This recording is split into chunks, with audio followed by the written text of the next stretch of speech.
Assalamualaikum warahmatullahi wabarakatuh. Kami dari kelompok 8 akan menjelaskan korupsi dan upaya pemberantasannya dalam perspektif Islam. Pengertian korupsi, Islam membagi istilah korupsi ke dalam beberapa dimensi, yaitu riswah, suap, sarokoh, pencurian, algosisi penipuan, dan pengkhianatan. Korupsi ialah menyalahgunakan atau menggelapkan uang atau harta kekayaan umum milik negara, rakyat, atau orang banyak untuk kepentingan pribadi. Dalam istilah politik bahasa Arab, korupsi sering disebut al-fasad atau riswah. Tetapi yang lebih spesifik adalah ikhtilas atau nah al-amwal al-ammah. Sebagaimana hadis Nabi yang diriwayatkan oleh Ibnu Abbas Rasulullah yang bersabda, "Tiga akan masuk surga, tubuh yang diberi makan dengan yang haram." Firman Allah ini ada di dalam Al-Quran surat Al-Baqarah ayat 188, yaitu وَلَا تَأْكُلُوا أَمْوَالَكُمْ بَيْنَكُمْ بِالْبَاطِلِ وَتُدْلُوا بِهَا إِلَى الْحُكَّامِ لِتَأْكُلُوا فَرِيقًا مِنْ أَمْوَالِ النَّاسِ بِالْإِثْمِ وَأَنْتُمْ تَعْلَمُونَ, yang artinya, dan janganlah sebagian kamu memakan harta sebagian yang lain di antara kamu dengan jalan yang batil, dan janganlah kamu membawa urusan harta itu kepada hakim, supaya kamu dapat memakan sebagian daripada harta benda orang lain itu dengan jalan berbuat dosa, padahal kamu mengetahuinya. Modus korupsi ada beragam, seperti pemerasan pajak, proses tender, markup atau anggaran budget, penyelewengan, penyelesaian perkara, manipulasi tanah, SIM, dan KTP cepat. Saya Berliana Septianggraini. Di sini saya akan melanjutkan presentasi dari rekan saya. Pendidikan anti korupsi mempunyai makna yang penting sekarang ini, karena banyaknya kasus-kasus korupsi yang dilakukan oleh orang-orang yang memiliki pendidikan yang tinggi. Sesungguhnya korupsi sudah lama ada, terutama sejak dahulu. Korupsi juga sering dikaitkan dengan politik. Sebagai tindakan yang dikategorikan sebagai tindakan melanggar hukum, korupsi itu juga disebut dengan tindakan yang busuk, jahat. Hampir semua kehidupan terjangkit korupsi. Korupsi juga mempunyai dua faktor, yaitu faktor internal dan faktor eksternal.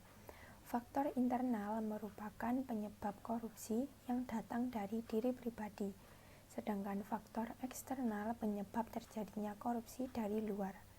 Faktor internal misalnya lemahnya keimanan, kejujuran, rasa malu, aspek sikap atau perilaku, misalnya pola hidup konsumtif, dan aspek sosial. Seperti keluarga yang dapat mendorong seseorang untuk berperilaku korupsi.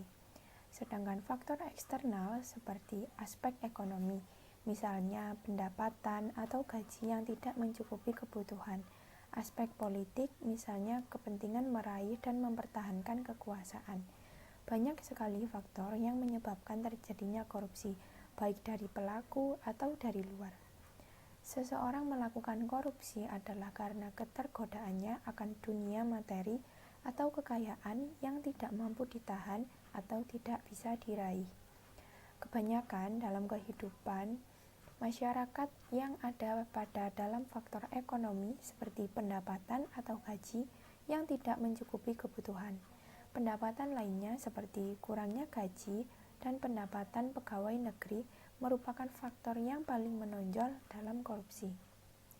Selain rendahnya gaji pegawai, banyak aspek ekonomi lain yang menjadi penyebab terjadinya korupsi, seperti halnya kekuasaan pemerintah. Terkait dengan faktor ekonomi dan terjadinya korupsi, banyak pendapat menyatakan bahwa kemiskinan merupakan masalah yang menjadi salah satu faktor terjadinya korupsi. Koruptor itu sendiri orang yang tidak memiliki rasa puas akan keadaannya, atau orang yang melakukan kecurangan. Selanjutnya yakni dampak buruk yang dialami oleh para koruptor atau orang yang telah melakukan korupsi.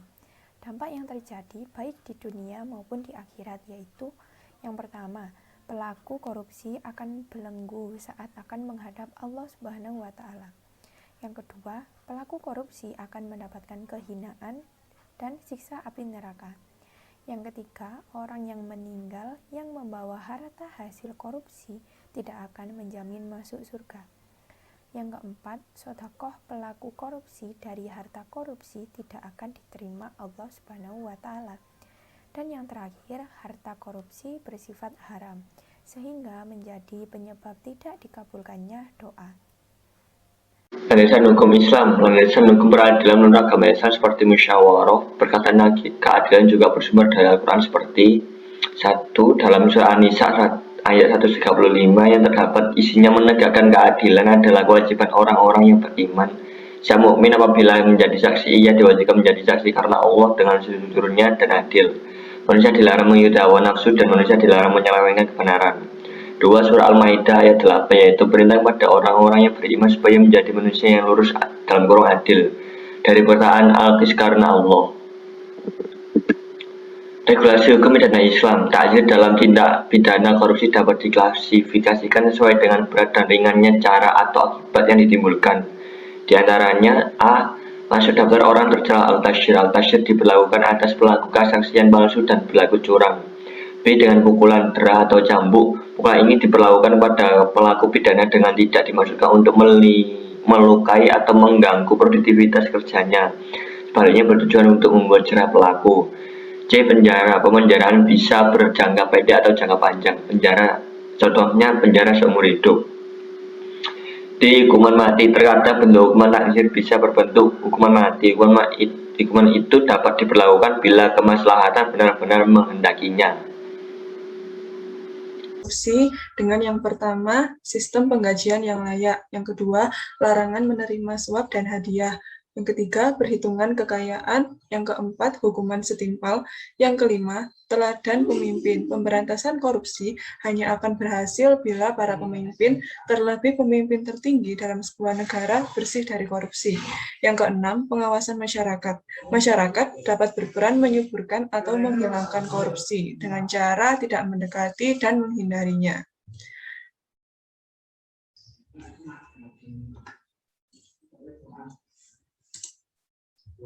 Dan selanjutnya, tindakan preventif antisipatif. Yang pertama, memulai kehidupan dengan niat yang ikhlas hanya karena dan untuk Allah Subhanahu wa Ta'ala. Yang kedua, menyikapi kehidupan di dunia dengan ajaran ilahi. Yang ketiga, mengendalikan nafsu syahwat yang berlebihan terhadap harta. Yang keempat, mensyukuri nikmat rezeki yang ada. Dan yang terakhir, membentuk sikap jujur dan mendekatkan diri kepada Allah Subhanahu wa Ta'ala. Baik, sekian presentasi dari kelompok kami. Apabila ada salah kata, kurang lebihnya mohon maaf. Terima kasih dan wassalamualaikum warahmatullahi wabarakatuh.